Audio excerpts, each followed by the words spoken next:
terutama kepada kita yang ada di Riau, terkhusus Pekanbaru, Sidomulyo, Masjid Arafah ini. Masih satu negara dan masih di Cianjur, dan kita melihat, menyaksikan betapa dahsyatnya teguran Allah yang awalnya di rumah gedung, yang ada di rumah yang kolam renang, mobil banyak, harta melimpah. Seketika Allah goncang, berubah titik koordinat rumah, dapur yang berubah, sampai-sampai banyak dari orang-orang kaya di situ, kata teman-teman yang relawan kesana saat ini, lebih enak lagi tidur di tenda ketimbang di dalam rumah. Begitu dahsyatnya trauma mereka. Enak tidur di tenda, padahal mungkin sepekan sebelum itu nyenyak, enak. Ya, kata Allah, daraballahu masalan qaryatan kanat aminatan mutmainnah ya'tiha rizquha ragadan min kulli makan.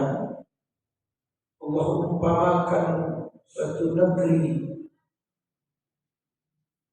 kanat aminatan mutmainnah, yang dulunya aman, sentosa, tenang, damai, sejahtera. Allah datangkan dari seluruh penjuru tempat rezeki kenikmatan min kulli makan.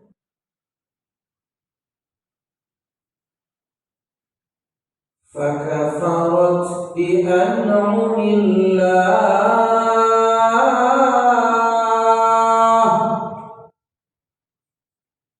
lalu mereka kufur nikmat yang Allah titip kepada mereka.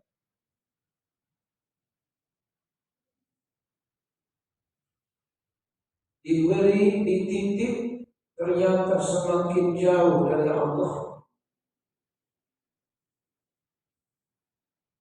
Dia merasa nikmat itu keringatnya, ilmunya, kehebatannya. فَأَذَاقَهَا اللَّهُ لِبَاسَ الْجُوعِ وَالْخَوْفِ. Seketika Allah datangkan kepada mereka, kalau bahasa fa'adaqaha Allah, Allah rasakan. Macam kita minum air, makan, rasa sup tunjang itu memang menunjang lidah.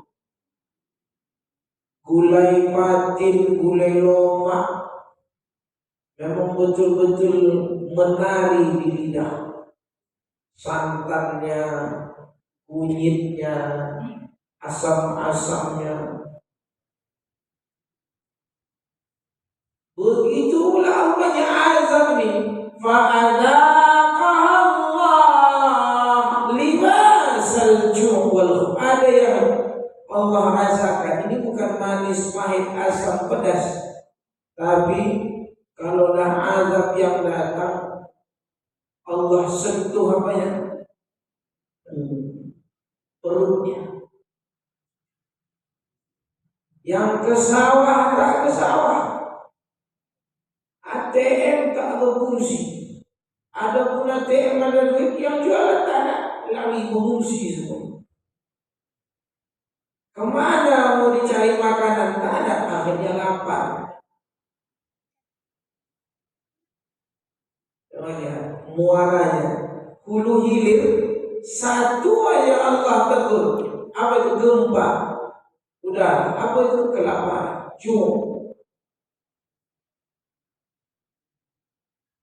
إيلاف قريش إيلافهم رحلة الشتاء والصيف فليعبدوا رب هذا البيت الذي أطعمهم جوع. Siapa yang at'amahum min ju'? Siapa yang wa'amanahum min khauf? Allah. Fa'adhaqaha Allahu libasal ju'i wal khauf bima kanu yasna'un. Coba lihat. Kenapa bisa lapar? Kenapa bisa takut?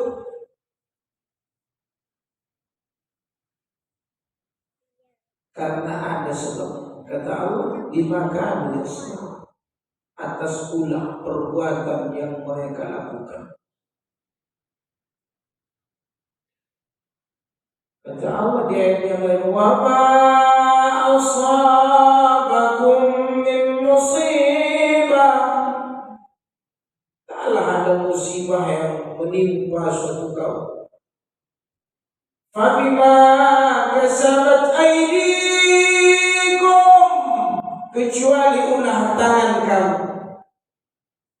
Wa ya'fun katsir, itu pun sudah terlalu banyak Allah memaafkan. Kalaulah setiap dosa diganjari musibah, hancur dunia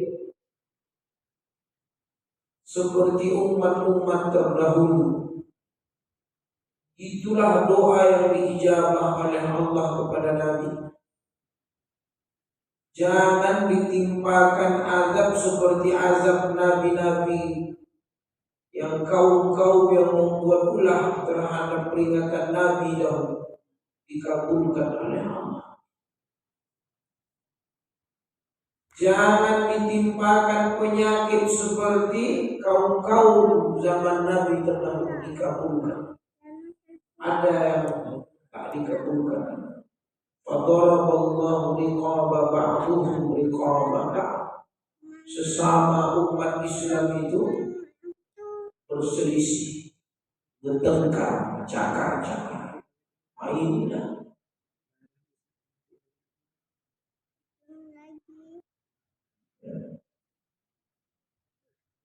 Kalau sempat seluruh Indonesia gempa, tapi coba lihat tsunami cuma di Aceh, tapi tak menyeluruh, titik-titik aja, supaya yang lain mengambil hikmah pelajaran.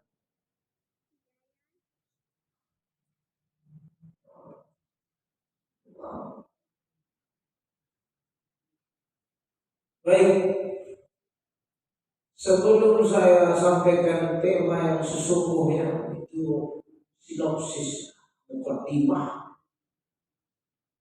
bahwa mari kita bersyukur kepada Allah. Ada satu ayat lagi tadi di surah An-Nahl 112. Ini ada di surah Al-Anfal ayat 32-33. Wa idh qala Allahumma in kana hadzal haqqu min 'indik fa'amtir 'alaina hijaratan minas samaa'i aw ittina bi'adzabin alim. Wa ma kana Allahu liyu'adzibahum wa anta fihim wa ma kana Allahu mu'adzibahum wa hum yastaghfirun. Al-Imam Ibnu Katsir mengatakan ada dua kenikmatan umat Nabi Muhammad. Satu, adanya Rasul. Kedua, dahsyatnya istighfar.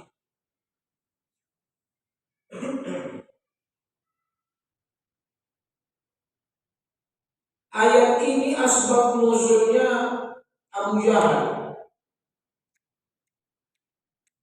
menantang Allah. Kalau benar Al-Quran ini, in kana hadzal haqqu min 'indik ya Allah, kalau benar ini dari Muhammad, turunkanlah hujan batu dari langit. Fa'amtir 'alaina hijaratan minas sama', atau datangkanlah azab-azab yang hebat itu.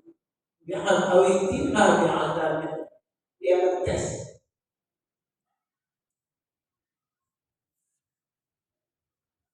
Datang ayat 33. Wa ma kana Allahu liyu'adzibahum wa anta fihim. Allah tak akan mengazab mereka selagi engkau hai Muhammad ada di antara mereka. Satu inilah keadaan di zaman kita. Wa ma kana Allahu mu'adzibahum wa hum yastaghfirun. Inilah yang kedua. Allah tak akan mengazab mereka selagi mereka memohon ampun kepada Allah. Wa hum yastaghfirun. Kata ulama, ada cara bagaimana azab itu Allah undur kepada suatu negeri. Perbanyaklah istighfar.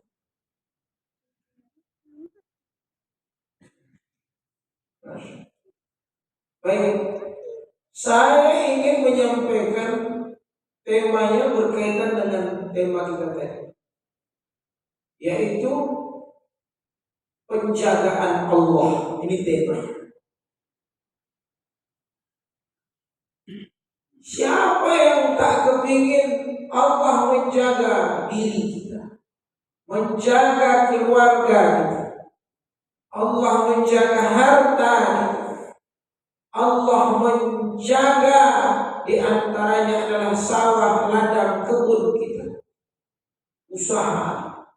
Siapa yang tak ingin Allah menjaga? Kata ulama, yang paling dahsyat jagaan Allah itu bukan isi dunia yang Allah titipkan kepadanya, tapi melainkan apa yang ada dalam hati kita, yaitu adalah agama.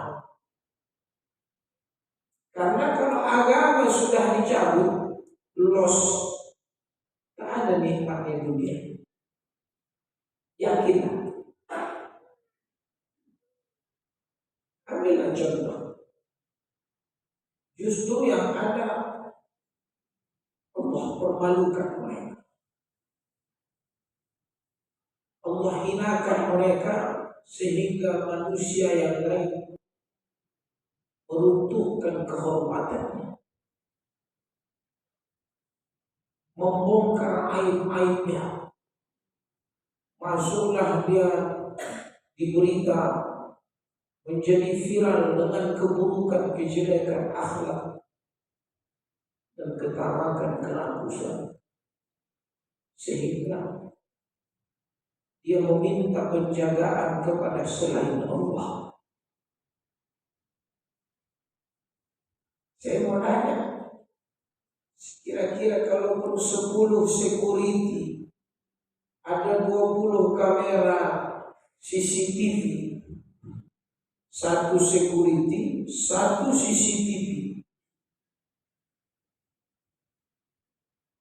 dibuat diletak di setiap sudut. Kalau kira-kira gempa datang, apa yang terjadi? Ada yang bisa menangkalnya? Apa gunanya CCTV?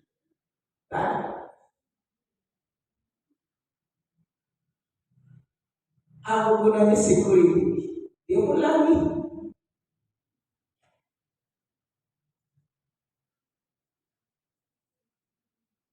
Maka ketika itu berharga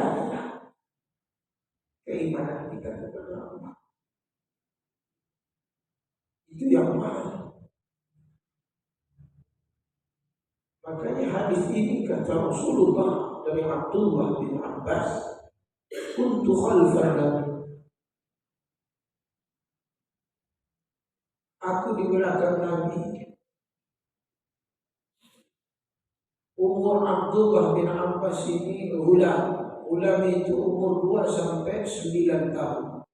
Ketika itu umur Abdullah bin Abbas antara 9 atau 10 tahun. Karena ya ulam, inni u'allimuka kalimati. Aina, aku ingin mengajarimu beberapa kalimat. Apa kata kalimat yang keluar dari lisannya Rasulullah? Ihfazillah yahfazka. Jagalah Allah, Allah akan menjaga.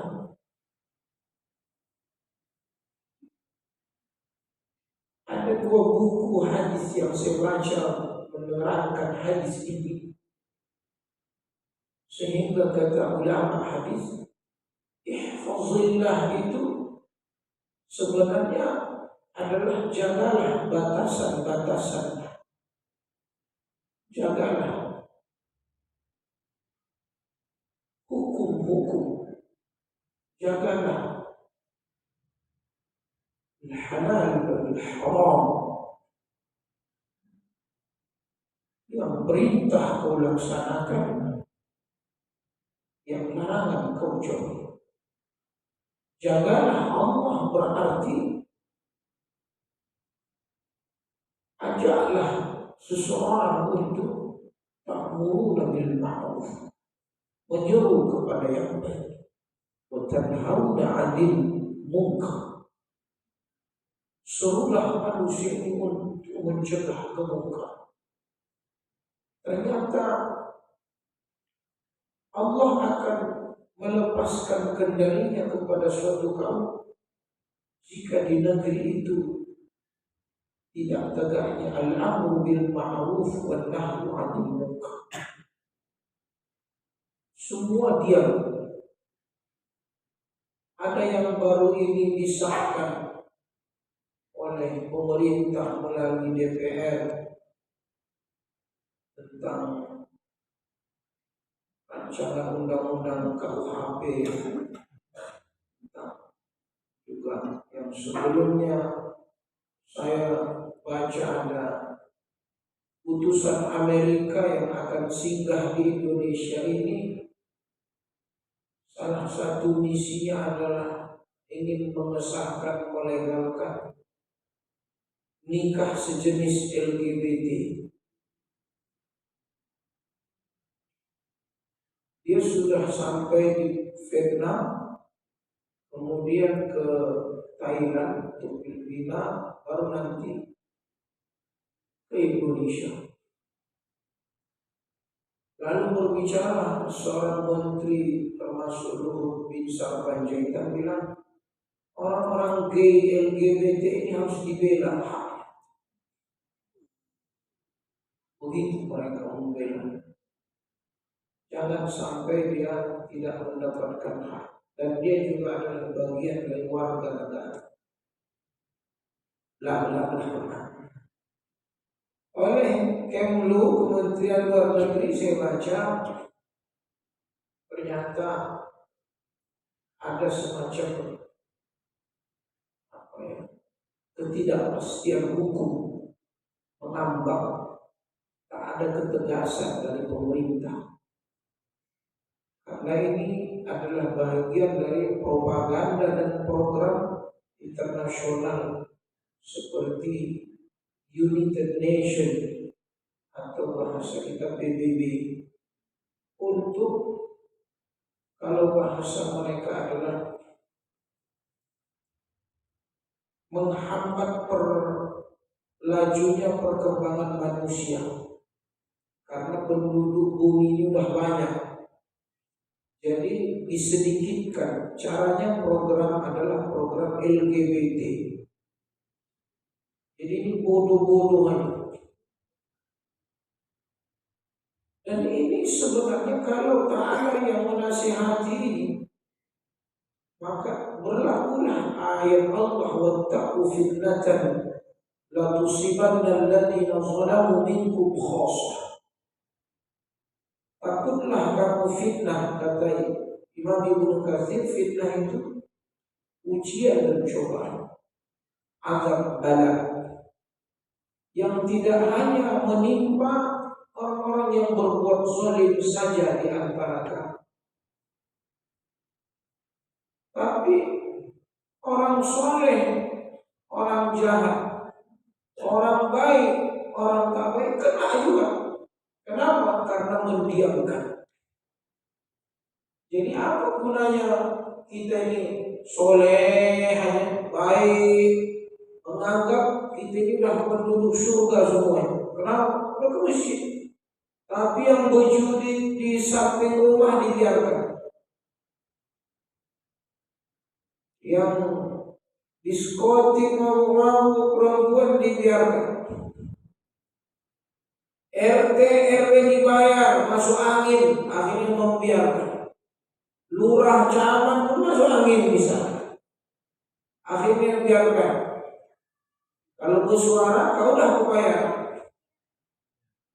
Akhirnya kata ulama, awalnya yang melakukan kemungkaran sedikit, orang-orang baik banyak, tapi karena dia akhirnya berubah kembali. Kemungkaran berserak, orang-orang baik terlihat sedikit. Disitulah Allah marah, turunlah murka. Cianjur itu jauh-jauh 2017 saya ikut Rakornas Dai se-Indonesia. Sebelumnya di Jakarta, pindah ke Padang, habis itu ke Bekasi. Bulan Juni ini di NTB. Mudah bisa berangkat. Jadi data kristenisasi di Jawa Barat Cianjur ini, targetnya setiap kecamatan itu 1 rumah ibadah, palang pintu ini. Iming-imingnya anak-anak ini diberi beasiswa, sekolah gratis, beasiswa gratis.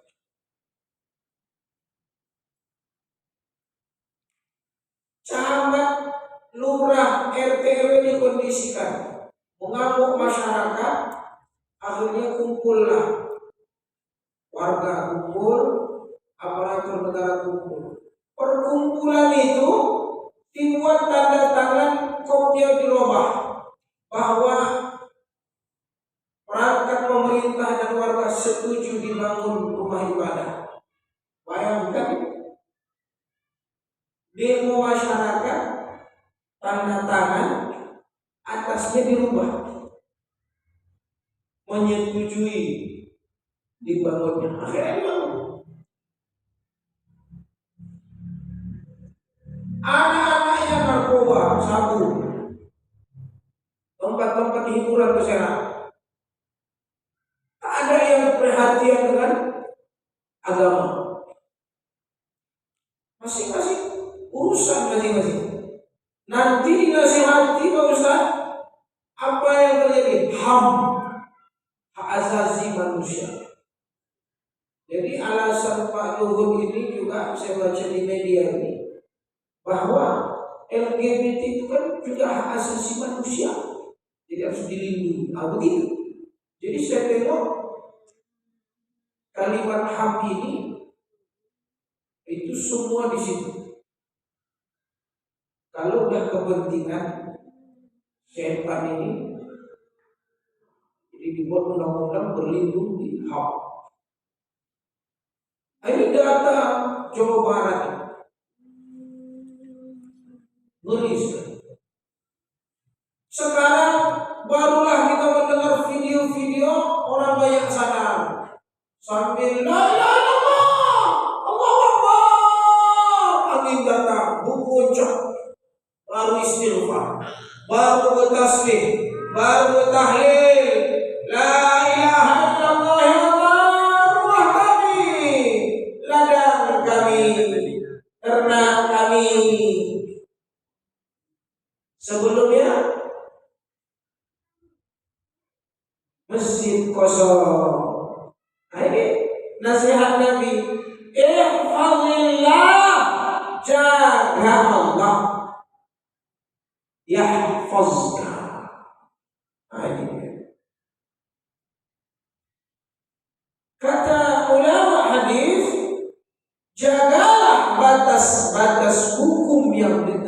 melaksanakan Allah, hak-haknya, perintah-perintah dan larangan-larangannya. Nah, ini penting Bapak Ibu, ya, bagi yang RT RW di sini, ini hati-hati.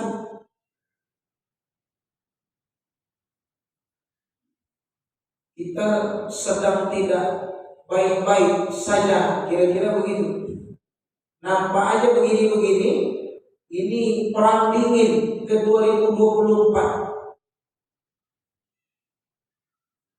Saya semalam ceramah khusus membahas fikih siasat, satu masjid dari dulu lagi, sudah ada beberapa kali pertemuan.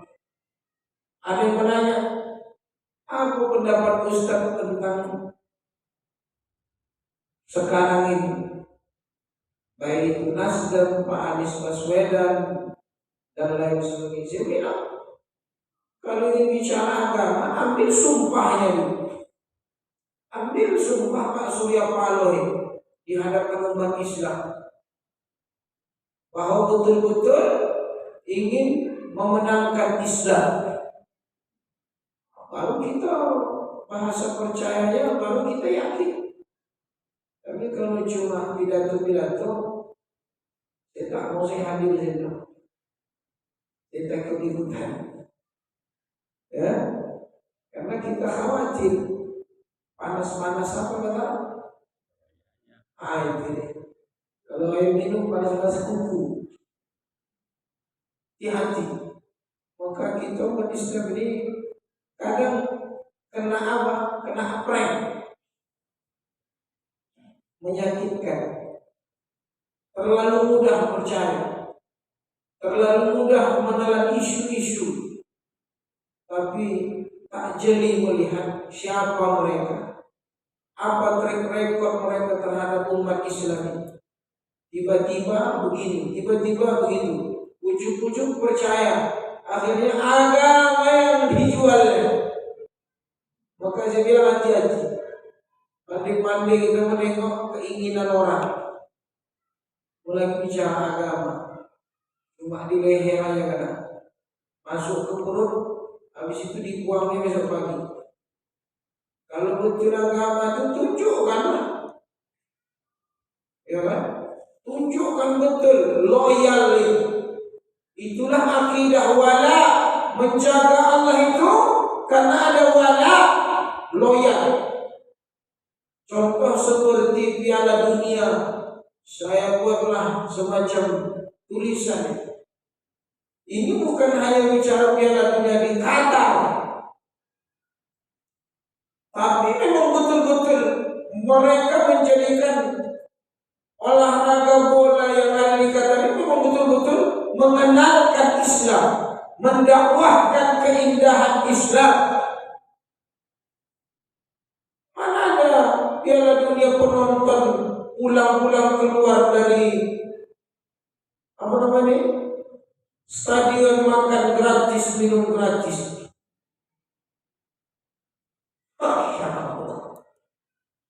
Sudah lihat ya? Dikasih jamuan makan gratis. Tinggal pilih, ada pizza, ada kebab, ada minuman yang enak-enak. Orang Arab itu sudah lama dijajah pemerintahannya. Belum kita Indonesia ini, Mesir itulah lama dijajah, tak bebas. Berislam itu tak bebas. Apalagi Maroko itu. Maroko itu tahun 2000 ada kawan seleting itu pergi ke Maroko ambil S1. Besoknya pulang balik. Akhirnya masuk ke Azhar balik. Kenapa? Sekuler, liberal. Perempuannya tak berjilbab. Sehingga keislaman mereka ini sehingga muncul euforia keislaman itu di bola. Karena itu yang mudah mengekspresikannya. Kalau di masjid, ulama ditangkap. Masjid tak boleh untuk pergerakan ceramah-ceramah. Mana boleh ya.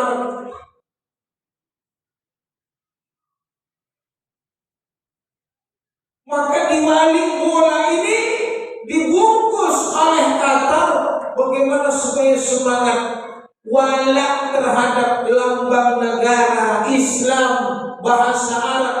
Makanya keluar juga mereka begitu menang, yang dibentangnya apa? Bendera siapa?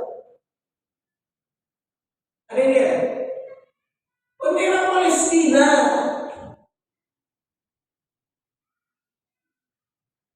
Coba. Kalau saya ikuti, ada kawan juga yang masuk kuliah di sana, ambil beasiswa, jadi jangan. Masya Allah.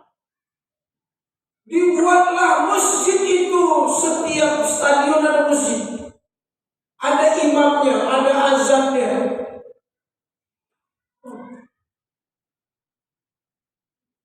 Betul-betul mereka menjaga apa yang diperintah Allah.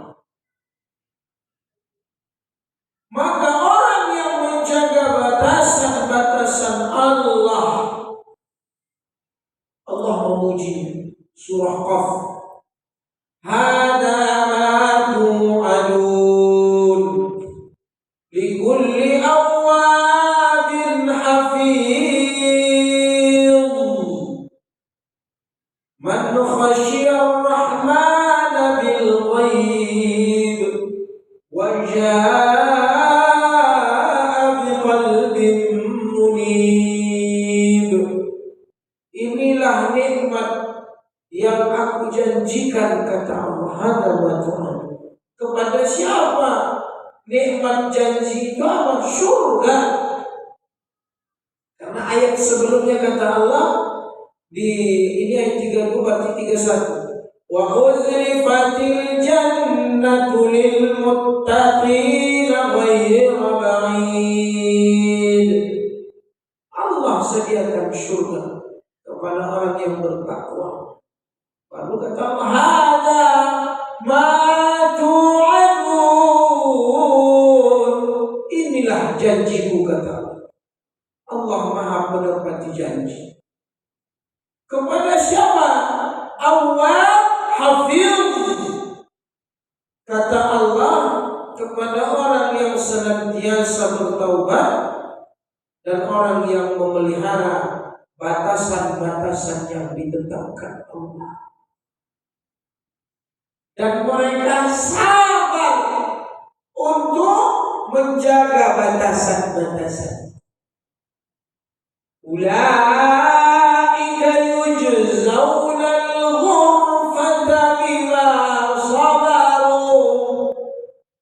Ada kamar-kamar, yaitu surga, atas apa? Kesabaran mereka dulu beramal soleh di dunia.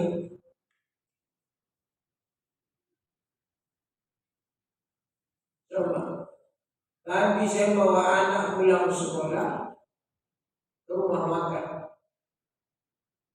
Jadi rumah makan ini sudah familiar lah, sering di situ. Ini kenapa pagi anak-anak kenal? Pak Ustaz, kalau saya lagi puasa, rupanya ada jamaah ini kenal, setelah itu dia bayari. Ya, gratis ya, ya dari Allah nih. Jadi Ustaz bungkus aja lah ya untuk buka senda. Akhirnya tadi saya bungkus kurma, bungkus jus, akan jadi mungkin. Terus Ustaz nanti bukanya gimana? Alhamdulillah ada nanti bukaan. Ini buka, habis ini ada ngisi lagi sampai jam 11 malam. Ada kajian halaqah ilmu di masjid di daerah Ibu. Jadi terkadang ketika kita menikmati perintah Allah, maka ada di sini disebutkan hafizu 'alas salawati was salatil wusta. Suruh yang yang dijaga itu tentang sholat, baik sholat wajib maupun sholat sunnah. Allah jaga. Ada orang, bagi orang makan itu sesuatu yang wah. Sabar kita di dunia ini, contoh nih Bapak Ibu yang hadir di sini. Kalau mengikut jadwal habis maghrib ini enaknya ngapain? Makan. Tapi sabarnya mengikuti majelis ini.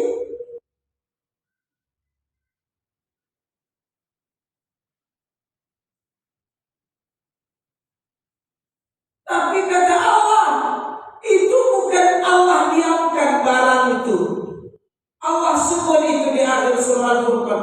Ulaika yujzauna al-ghurfata bima sabaru.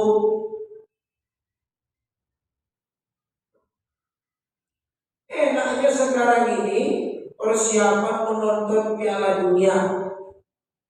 Cari kopi yang enak-enak, beli kacang goreng, persiapan. Tengok jadwal. Tapi ternyata orang beriman tidak. Hari ini ada pengajian. Biarlah mengantuk, biarlah lapar-lapar. Nanti tak lari. Makanan tak lari. Allah udah titip Anda ada kebun, Allah titip ada di rekening, rumah mewah.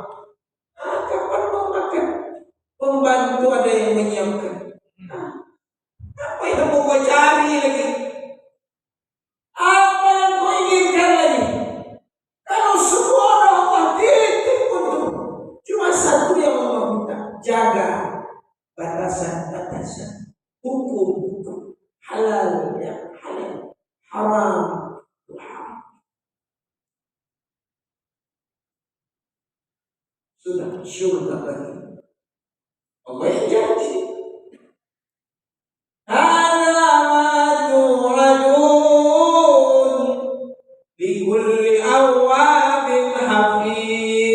Orang yang menjaga balasannya syurga. Innal muttaqina fi jannatin wa uyun akhirina ma atahum rabbuhum. Ada nanti di syurga itu pembagian. Di dunia paling pembagian BPJS, BSU, BLT 600.000, 400.000.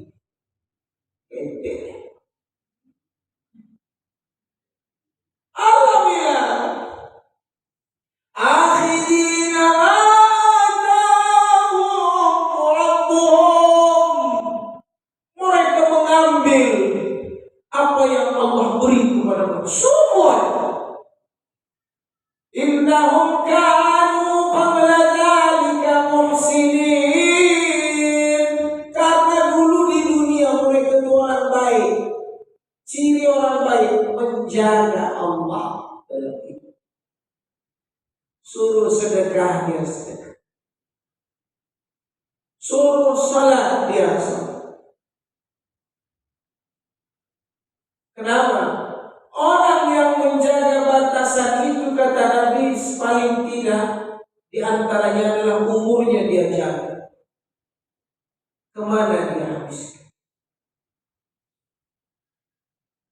Masa mudanya.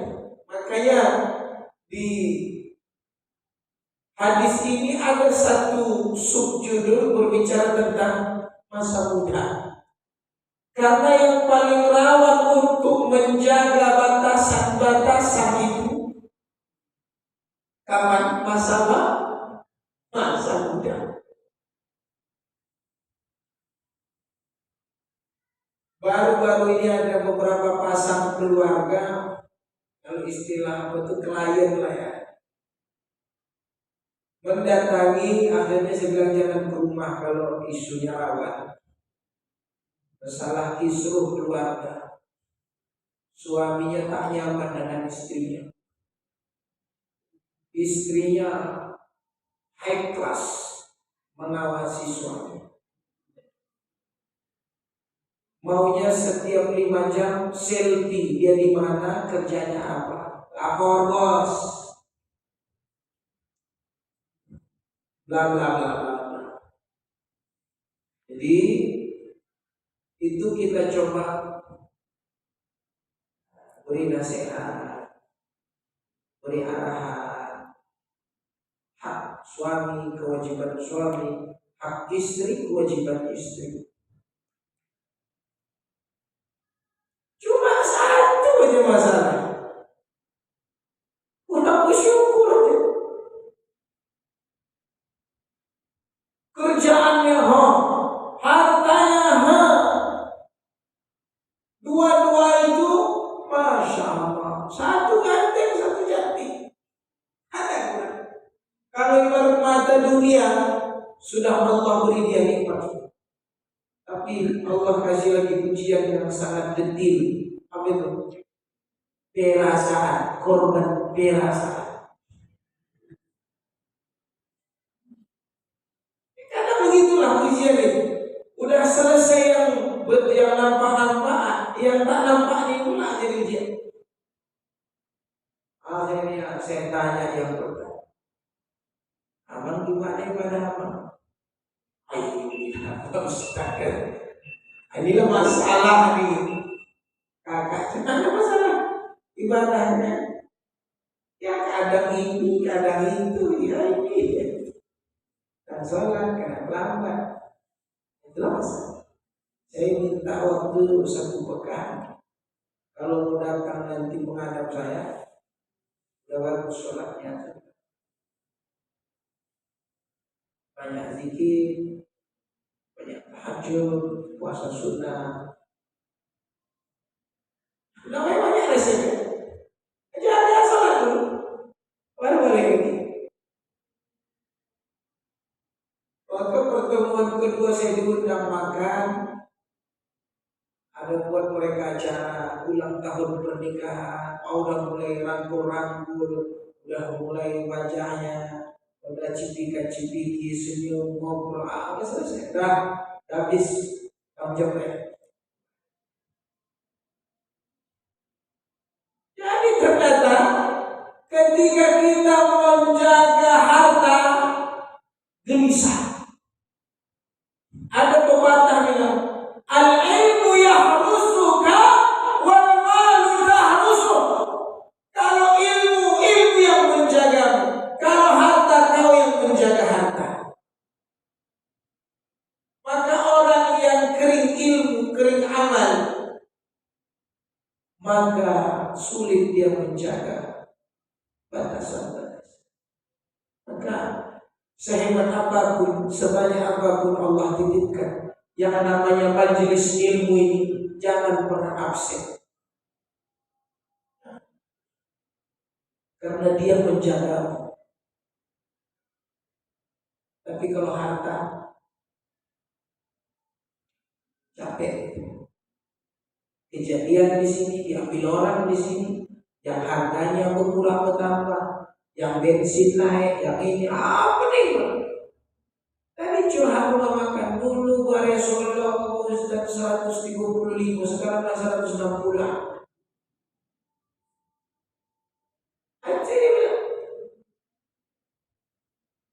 Jadi saya tengoklah daging pas hujan diambil dari atap, dendeng potong-potong.